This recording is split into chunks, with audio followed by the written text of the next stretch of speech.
People love seeing characters come back in games, and today in this video, we're going to go over the top 6 characters we'd love to see in the sequel of GTA 6. Tommy Vercetti, the protagonist of Grand Theft Auto Vice City, was not only voiced by the great Ray Liotta, but holds the distinction of being the first GTA protagonist with a real personality. To this day, Vercetti remains one of the most entertaining GTA heroes. Unlike many later protagonists who are morally conflicted about their growing rap sheet, Vercetti loved being a criminal. He enjoyed the cocaine-fueled lifestyle of being an 80s crime lord, and he managed to thrive in it.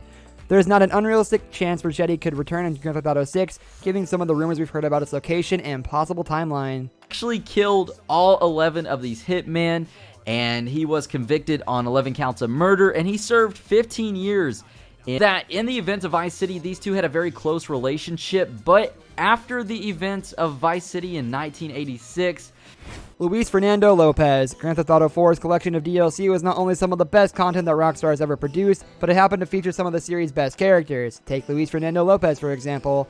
Luis is the star of The Ballad of Gay Tony, and he is certainly one of GTA 4's most fascinating personalities. He's a kid who has decided to embrace crime in order to make a life better for himself.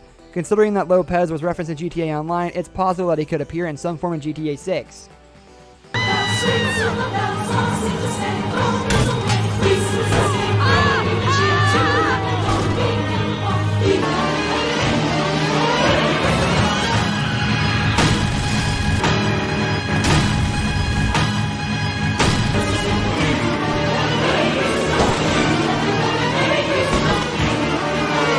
Brucey Kibbutz. While opinions remain mixed on GTA 4 protagonist Nico Bellic, the game really does feature some of the best side characters in series history.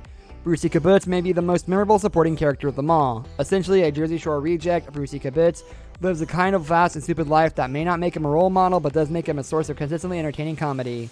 Kibbutz was also featured heavily in some GTA Online content, so it's not unreasonable to expect that he could return in GTA 6 if the timeline allows for it.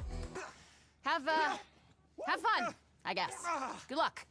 I'm going to inspect the kitchens. Oh, and... I could, but I won't.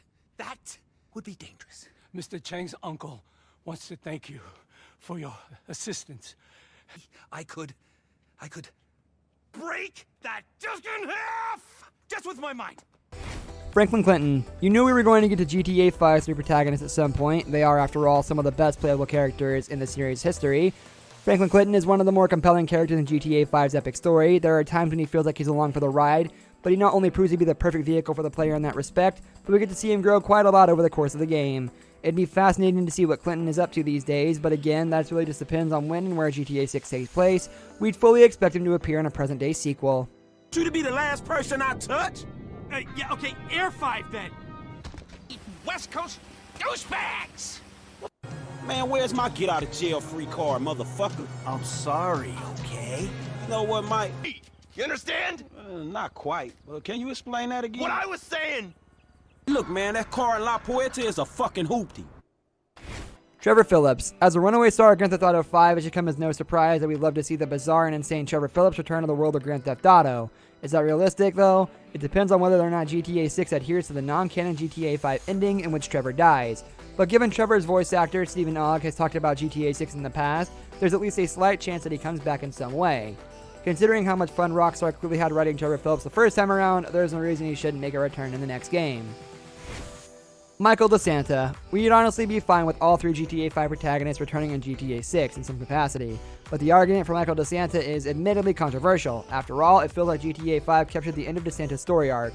The fact that he was a criminal at the end of the line is part of what made his character so fascinating, but that could also mean that there isn't much of a story left to tell.